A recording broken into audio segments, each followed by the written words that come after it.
7:15 साढ़े 7 के आसपास मेरे QRT टीम है, क्विक रिस्पांस टीम, तो वो राउंड पे जब थे तो उन्होंने मुझे फ़ोन लगा के बताया कि मैडम एक फूल वाले का ऐसा कहना है कि उसने विकास दुबे जैसा कोई संदिग्ध देखा है। ऐसा लगा मेरे को, मैंने कहीं देखा है समाचार में, तो समाचार देखना था, मोबाइल में उसका फ़ोटो निकाला, वो फ़ोटो से पहचान करी मैंने। तो मेरे से पूछते कि बैग कहाँ रखूँ मेरा, तो मैंने जूता स्टैंड पर आपने जूता जहाँ रखा उसके ऊपर बैग रख दीजिए रैक में। उसने 250 रुपये की जो है पर्ची भी कटाई, तब तक इन लोगों को देख के थोड़ा यकीन हुआ कि वही है। कि हमने आईडी प्रूफ मांगा उनसे कि आपका आईडी प्रूफ बताइए सर, तो उन्होंने कहा कि ये रहा, तो नवीन पाल नाम से उनकी आईडी निकली। तो वो संदिग्ध व्यवस्था में लग रहा था। उसका हुलिया बदला हुआ था, उसने बाल छोटे करा रखे थे। फिर हमने पूछा आपकी उम्र कितनी है, तो उन्होंने कहा 27 साल। गूगल सर्च किया उसकी पुरानी फ़ोटो, जो उसके वांटेड पिक्स थे वो देखा, तो उसमें मैंने जूम करके जब देखा तो उसको माथे पर लेफ़्ट साइड में चोट का निशान था। और मैंने जो मेरे गार्ड ने मुझे फ़ोटो भेजा उससे भी मैंने जूम करके देखा तो उसके माथे पे लेफ़्ट साइड चोट का निशान था, जिससे मैं एकदम श्योर हो गई कि यही विकास दुबे है।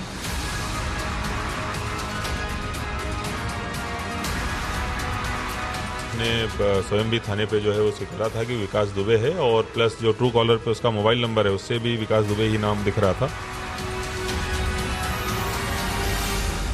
मैं विकास दुबे हूं, कानपुर वाला।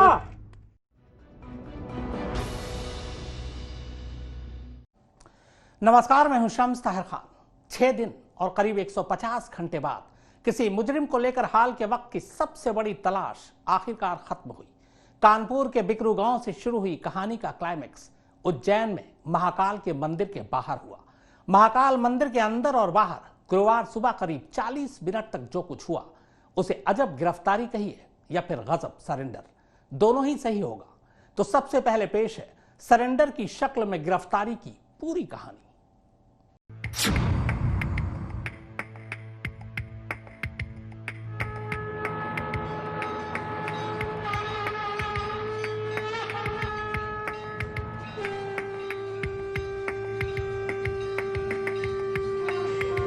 उज्जैन के महाकाल मंदिर में गुरुवार को खास पूजा रखी गई थी। ये पूजा कोरोना के खात्मे के लिए थी। कोरोना की वजह से मंदिर में भक्तों के लिए कई सारी रोक थी। मंदिर के अंदर दर्शन सिर्फ बैरिकेड के दूसरी तरफ से ही किया जा सकता था। देश में जो कोरोना है, इस कोरोना को दूर होने की महामारी के लिए भगवान महाकाल को मनाया जा रहा था। महाकाल मंदिर के बाहर फल और प्रसाद की दुकानें लगी हुई थी, जूता रखने के स्टैंड भी खुले थे। तभी एक शख्स हाथ में बैग लिए जूते रखने की जगह पर पहुंचता है। वहां बैठे शख्स से वो पूछता है कि बैग कहां रख सकता हूं। मेरे से पूछते कि बैग कहाँ रखूँ मेरा, तो मैंने जूता स्टैंड पर आपने जूता जहाँ रखा उसके ऊपर बैग रख दीजिए रैक में। इसके बाद वो शख्स मंदिर के अंदर चला जाता है, लेकिन उसकी एक चीज मंदिर के बाहर के दुकानदारों को खटकती है। वो शख्स थोड़ा लंगड़ा कर चल रहा था, पैरों में थोड़ी लचक थी। ऊपर से पिछले कई दिनों से टीवी और अखबारों में विकास दुबे की तस्वीरें आ रही थी। कुछ दुकानदार को शक हुआ कि इसकी शक्ल विकास दुबे से मिलती है, लेकिन इससे पहले कि वो कुछ समझ पाते या टोक पाते, वो शख्स मंदिर के अंदर जा चुका था। मंदिर में जाने के लिए उसने 250 रुपए की VIP पर्ची कटवाई थी। महाकाल मंदिर के अंदर बाकी भक्तों की तरह दूर से ही बैरिकेड के करीब से वो दर्शन करता है और वापस जाने लगता है। मगर अंदर भी मंदिर के पुजारी और दूसरे कर्मचारियों की नजर जब उस पर पड़ती है तो उन्हें भी शक होता है, क्योंकि पिछले कई दिनों से ये लोग भी टीवी और अखबारों में विकास दुबे की तस्वीरें देख रहे थे और उसकी कहानियां सुन रहे थे। लेकिन वो संदिग्ध व्यवस्था में लग रहा था, तो सभी को, कर्मचारियों को, पुलिस को और हम लोगों को भी ये लगा कि हो ना हो ये हम विकास दुबे हो सकता है। इस बार पुजारी और बाकी कर्मचारी फैसला करते हैं कि वो शख्स से पूछताछ करेंगे, पर तब तक वो महाकाल मंदिर के निर्गम द्वार तक पहुंच चुका था। निर्गम द्वार के पास मंदिर के सुरक्षा कर्मचारी उसे रोक लेते हैं, उससे उसका नाम पता पूछते हैं, साथ ही उसका ID कार्ड मांगते हैं। ID कार्ड और नाम दोनों में फर्क था। ID कार्ड नवीन पाल के नाम पर था, लिहाजा शक होते ही सुरक्षा कर्मचारी उसे दबोचने की कोशिश करते हैं। लेकिन तब तक वो उनके चंगुल से निकलकर निर्गम द्वार से बाहर की तरफ भागने लगता है। सुरक्षा कर्मचारी शोर मचाते हैं और फिर कई लोग एक साथ आकर उसे दबोच लेते हैं। तब तक महाकाल मंदिर पुलिस चौकी को भी इस संदिग्ध के बारे में खबर दी जा चुकी थी। जब तक वो उसने दर्शन किए उतनी देर में मैंने गूगल सर्च किया उसकी पुरानी फ़ोटो, और गूगल सर्च करने के बाद फिर मैंने जो उसके वांटेड पिक्स थे वो देखा, तो उसमें मैंने जूम करके जब देखा तो उसको माथे पर लेफ़्ट साइड में चोट का निशान था। और मैंने जो मेरे गार्ड ने मुझे फ़ोटो भेजा उससे भी मैंने जूम करके देखा तो उसके माथे पे लेफ़्ट साइड चोट का निशान था, जिससे मैं एकदम श्योर हो गई कि यही विकास दुबे है। पुलिस की टीम आनन फानन में मौके पर पहुंचती है, मगर इससे पहले कि पुलिस एक्शन शुरू करती, हैरत अंगेज तौर पर अब तक अपना झूठा नाम पता बताने वाला ये शख्स जोर से चीख पड़ता है और कहता है, मैं विकास दुबे हूँ, कानपुर वाला। मैं विकास दुबे हूँ, कानपुर वाला। शायद पुलिस चाहती नहीं थी कि ये शख्स मुंह खोले या कुछ बोले, मगर विकास दुबे बोलना चाहता था। हालांकि पहली बार मुंह खोलने पर उसे एक थप्पड़ भी पड़ा, मगर वो चुप नहीं हुआ, बल्कि अगली बार अपने नाम पता के साथ वो एक और लाइन बोलता है, इन्होंने मुझे पकड़ लिया। मैं विकास दुबे हूँ, कानपुर वाला। हवाई नहीं यार, गाड़ी नहीं। मैं विकास दुबे कानपुर वाला हूँ, इन्होंने मैं पकड़ लिया। 6 दिन से जारी कश्मकश इसके साथ ही खत्म हो जाती है। विकास दुबे जो चाहता था वो उसे मिल गया। उसने अपनी जिंदगी बचा ली और यही वो चाहता था। लेकिन उसकी जिंदा गिरफ्तारी की खबर अभी देश को मिलनी बाकी थी। उज्जैन पुलिस खुद ही हैरान हो रही थी कि उसके हाथ ये कौन लग गया। आनन फानन में उज्जैन के आला पुलिस अफसर हाँफते कांपते महाकाल चौकी पहुंचते हैं। तस्दीक होते ही कि सचमुच ये विकास दुबे कानपुर वाला ही है, सबसे पहले कलेक्टर को खबर दी जाती है, पर कलेक्टर साहब यूं ही यकीन नहीं कर लेते। विकास दुबे के पास से बरामद मोबाइल और उसके नंबर को ट्रू कॉलर पर डाला जाता है। नंबर डालते ही नाम आता है, विकास दुबे। उसने स्वयं भी थाने पे जो है वो स्वीकारा था कि विकास दुबे है, और प्लस जो ट्रू कॉलर पे उसका मोबाइल नंबर है उससे भी विकास दुबे ही नाम दिख रहा था। अब इस बात का यकीन हो चला था कि यूपी का मोस्ट वांटेड क्रिमिनल एमपी की झोली में आ चुका है।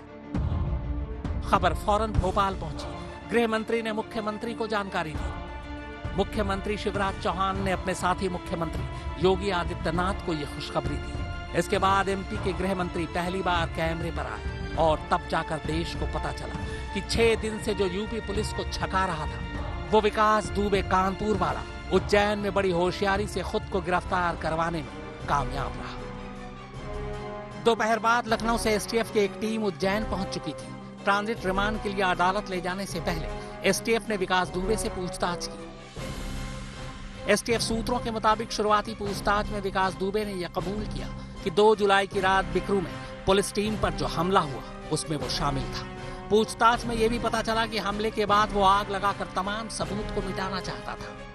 इसके लिए वो हमले में मारे गए पुलिस वालों की लाशें तक जलाने की सोच रहा था, मगर बैकअप टीम मौके पर जल्दी आ गई, इसलिए उसे सबूत मिटाने का मौका नहीं मिला। लखनऊ से कुमार अभिषेक और कानपुर से शिवेंद्र श्रीवास्तव के साथ संदीप कुलश्रेष्ठ और रवीश पाल सिंह, उज्जैन आज तक।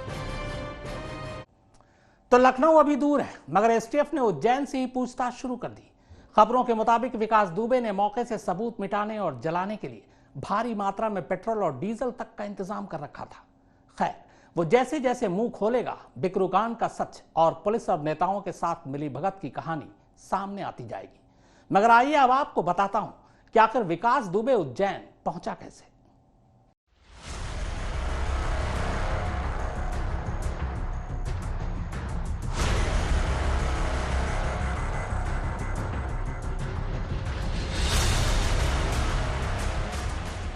सीसीटीवी कैमरे में कैद ये तस्वीर 7 जुलाई की है। कहा जा रहा है कि इस तस्वीर में विकास दुबे ही। पुलिस सूत्रों के मुताबिक 7 जुलाई की शाम तक विकास दुबे फरीदाबाद और उसके आसपास ही था। फिर अगले 36 घंटे में वो उज्जैन कैसे पहुंच गया, किस रास्ते से गया, किस सवारी से पहुंचा, किसके साथ गया।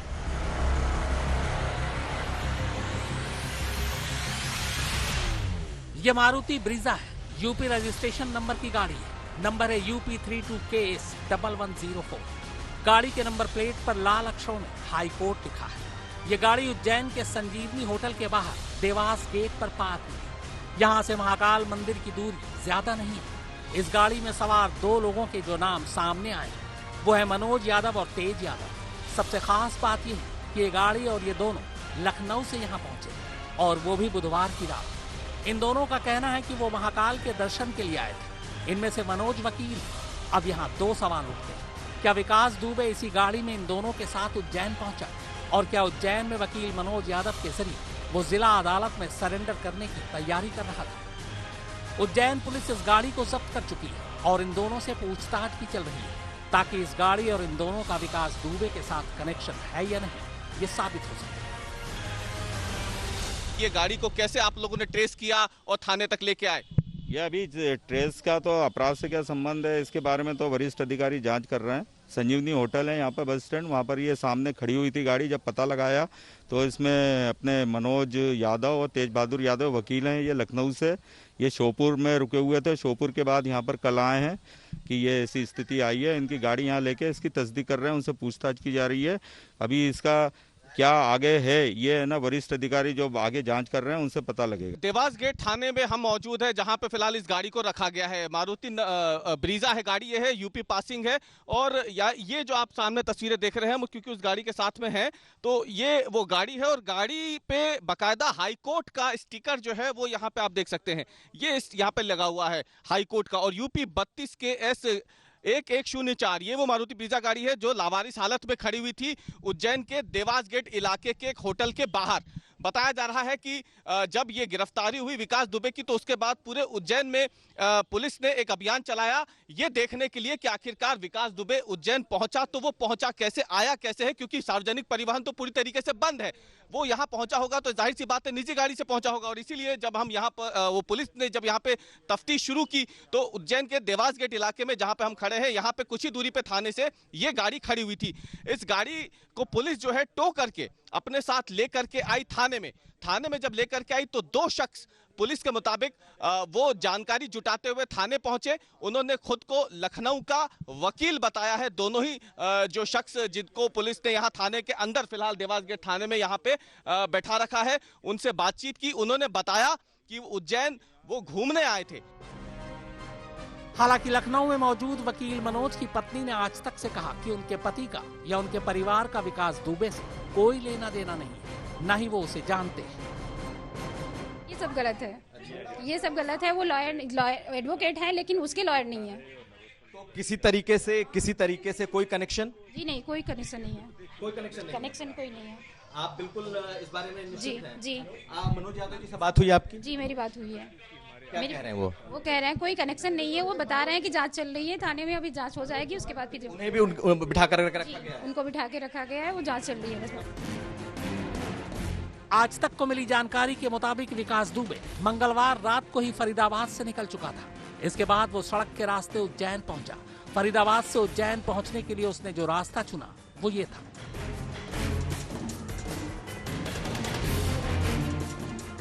फरीदाबाद से वो सबसे पहले गुरुग्राम गया, इसके बाद अलवर, जयपुर, कोटा, झालावाड़, आगर मालवा पार कर उज्जैन पहुंचा।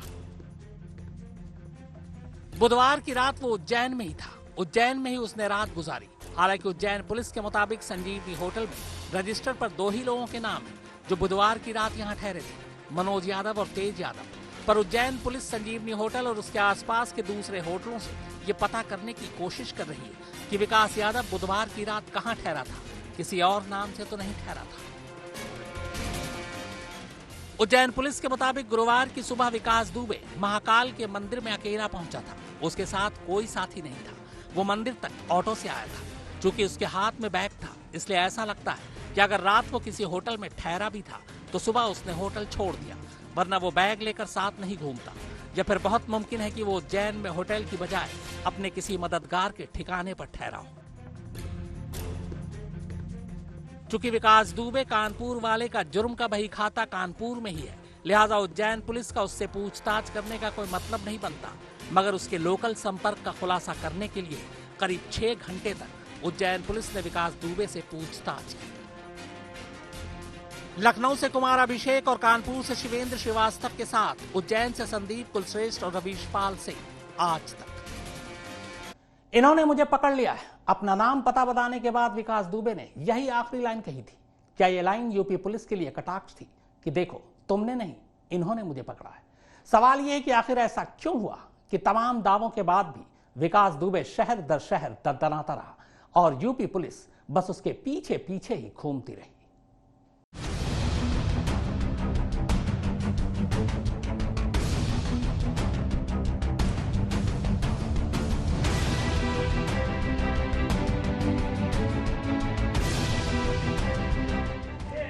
मैं विकास दुबे हूं, कानपुर वाला। पता नहीं यह अपना नाम पता बता रहा है या यूपी पुलिस को चिढ़ा रहा है। मैं विकास दुबे कानपुर वाला हूं, इन्होंने मैं पकड़ लिया। विकास दुबे हूं, कानपुर वाला। यूपी से दूर एमपी पुलिस के बीच खड़े होकर अब ये ऐसा बोलेगा कि उन्होंने नहीं, इन्होंने मुझे पकड़ लिया है। तो बताइए यूपी पुलिस को मिर्ची लगेगी कि नहीं? कायदे से लगनी भी चाहिए। 6 दिन से दावे पर दावे किए जा रहे थे, पर विकास दुबे झोली में किसी और के जाकर गिरा। यूपी पुलिस की झोली खाली ही रह गई। शायद इसी खाली झोली का खाली बलाल था जो यूपी के ADG law and order Prashant Kumar ये कह गए कि पुलिस तो पुलिस होती है, कोई भी पकड़ ले। सर अब तो मलाल है कि आप नहीं पकड़ पाए। हमारी सभी जगह की पुलिस एक ही है। जब विकास दुबे सड़क नापते नापते इधर से उधर, एक शहर से दूसरे शहर, एक राज्य से दूसरे राज्य घूम रहा था, तब सीएम योगी के एनकाउंटर स्पेशलिस्ट यूपी पुलिस की 50-50 टीमें सिर्फ बातें ही कर रही थी। मैं विकास दुबे हूं, कानपुर वाला। हवाई नहीं यार, गाड़ी नहीं। मैं विकास दुबे कानपुर वाला हूं, इन्होंने मैं पकड़ लिया। विकास दुबे हूं, कानपुर वाला। ये तो हमें भी पता है साहब कि आप कानपुर वाले दुबे जी हैं, मगर सवाल ये है कि आखिर आप कानपुर से उज्जैन पहुंचे तो कैसे पहुंचे, वो भी अपने ही यूपी वालों को धोखा देकर।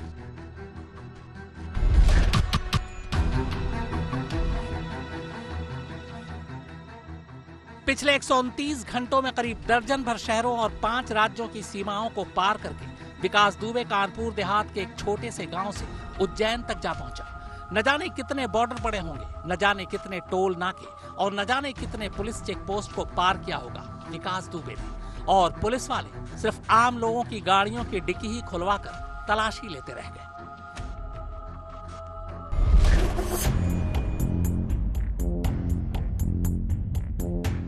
जिस मोबाइल फोन को विकास दुबे घटना के दिन से सरेंडर या गिरफ्तारी जो भी आप कहना चाहें तक अपने पास रखता है, वो नंबर किसी और के नाम पर नहीं बल्कि खुद विकास दुबे के नाम रजिस्टर था।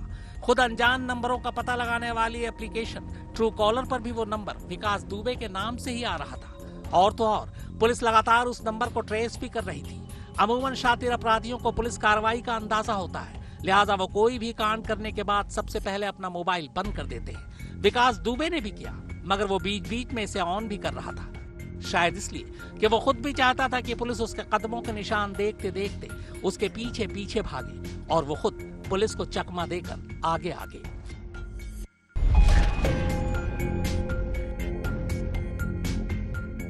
बिकरू गांव से फरार होने के बाद उसने पहली बार अपना मोबाइल फोन शिवली में ऑफ किया था। पुलिस शिवली दौड़ी तो वो चंदौली भाग गया। जब पुलिस चंदौली पहुंची तो वो फरीदाबाद पहुंच चुका था, जहां उसकी तस्वीरें सीसीटीवी में कैद हुई। पुलिस फरीदाबाद दौड़ी और वो वहां से उज्जैन निकल गया।